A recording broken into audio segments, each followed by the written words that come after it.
La carta a los Hebreos. El autor de esta carta es anónimo, y la gente se ha preguntado por mucho tiempo si Pablo la escribió o si quizá fue alguno de sus colaboradores, como Bernabé o Apolos. Pero la realidad es que no lo sabemos. En el capítulo 2 descubrimos que el autor tuvo una relación de primera mano con los discípulos que caminaron con Jesús. Así que sabemos que esta carta está anclada en la enseñanza de los apóstoles. Tampoco sabemos cuál era la audiencia de esta carta, ni siquiera dónde vivían. El autor los conoce muy bien y asume que tiene profundo conocimiento de las escrituras del Antiguo Testamento, especialmente de la narrativa de los primeros 5 libros de la Biblia, la Torá, acerca de cómo la familia de Abraham se convirtió en la nación de Israel, de cómo Moisés lo siguió en su salida de la esclavitud en Egipto hasta el monte Sinaí, donde recibieron la Torá e hicieron un pacto con Dios, donde construyeron el tabernáculo que los sacerdotes utilizaban para ofrecer sacrificios, y también acerca de cómo vagaron por el desierto en su camino hacia la tierra prometida. El autor simplemente espera que los lectores conozcan todos los detalles de estas historias. Así que lo más probable es que la audiencia esté compuesta de judíos cristianos, y de ahí viene el nombre de la carta. El capítulo 10 nos da pistas que indican que esta comunidad de iglesia estaba enfrentando persecución y hasta prisiones por su asociación con Jesús. Algunos en la comunidad estaban alejándose de Jesús y abandonando la fe por completo, y eso explica el propósito y la estructura de esta carta. Primero tenemos una breve introducción, seguida de 4 secciones donde el autor compara y contrasta a Jesús con personas y eventos claves de la historia de Israel. Primero, se compara a Jesús con los ángeles en la Torá. En segundo lugar, con Moisés y con la tierra prometida. En tercer lugar, con los sacerdotes y con Melquisedec. Y finalmente, con los sacrificios en el pacto. El autor tiene 2 objetivos principales en todos estos contrastes. El primero es elevar a Jesús como superior a cualquier otra persona o cosa, mostrando que Jesús es digno de toda su confianza y devoción. Pero su segundo objetivo es retar a los lectores a permanecer fieles a Jesús a pesar de la persecución. Así que cada sección incluye una fuerte advertencia de no abandonar a Jesús. Ahora, profundicemos y veamos cómo se desarrolla todo esto. La elevación de Jesús comienza en la oración inicial de la introducción. Dios, que muchas veces y de varias maneras habló a nuestros antepasados en otras épocas por medio de los profetas, en estos días finales nos ha hablado por medio de su Hijo. De manera que el autor está diciendo que Jesús es superior a todas las otras maneras previas en las que Dios se reveló a Israel.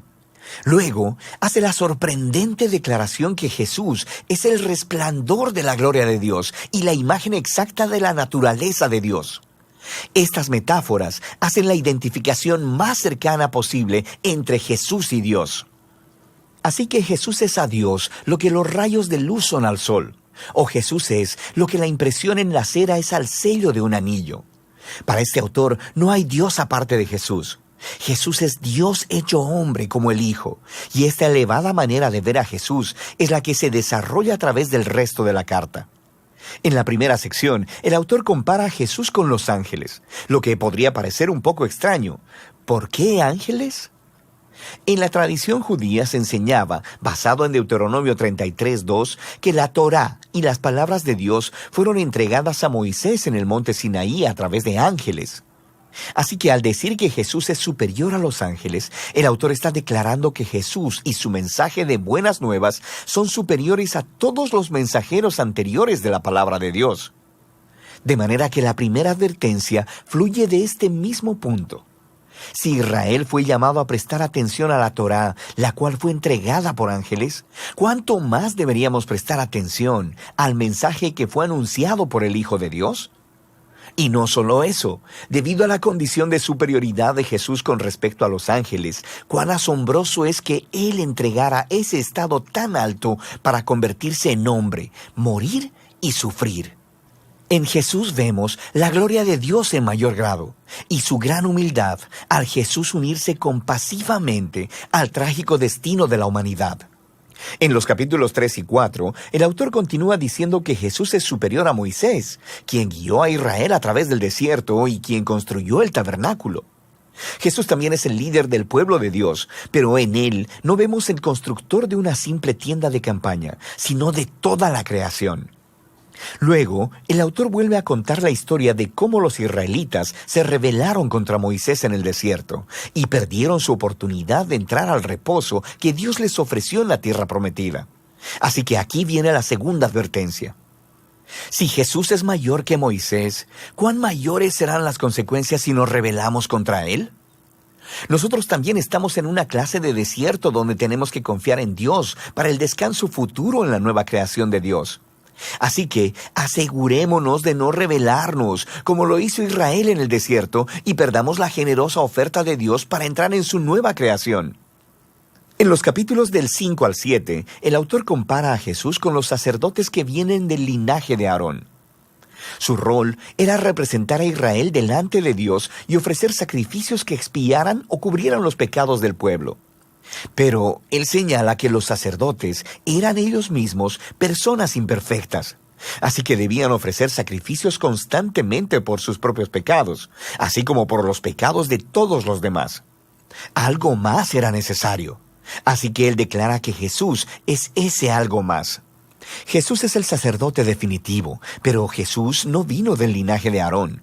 Jesús era un sacerdote según el orden de Melquisedec, ese sacerdote y rey misterioso de la antigua Jerusalén, quien aparece en las historias de la vida de Abraham. También encontramos en el Salmo 110 que el rey mesiánico del linaje de David sería un sacerdote según el orden de Melquisedec. Así que el punto del autor es que Jesús es el rey sacerdote definitivo. Él es moralmente perfecto, está eternamente disponible para su pueblo. Así que Él es superior a cualquier otro mediador entre Dios y los seres humanos. Y entonces viene la advertencia de esta sección. Rechazar a Jesús es rechazar a tu mejor y única oportunidad de estar completamente reconciliado con Dios. Así que no hagas eso. Lo que nos lleva a la última comparación en los capítulos del 8 al 10. El autor nos muestra cómo la muerte de Jesús en la cruz fue el sacrificio definitivo, superior a todos los sacrificios de animales que se ofrecían en el templo. Esos sacrificios debían ser ofrecidos constantemente, tanto cada día como anualmente en el día de la expiación. Jesús ofreció su vida una vez y para siempre, y eso fue suficiente para cubrir los pecados de todo el mundo. Así que el autor advierte a la audiencia sobre alejarse de Jesús.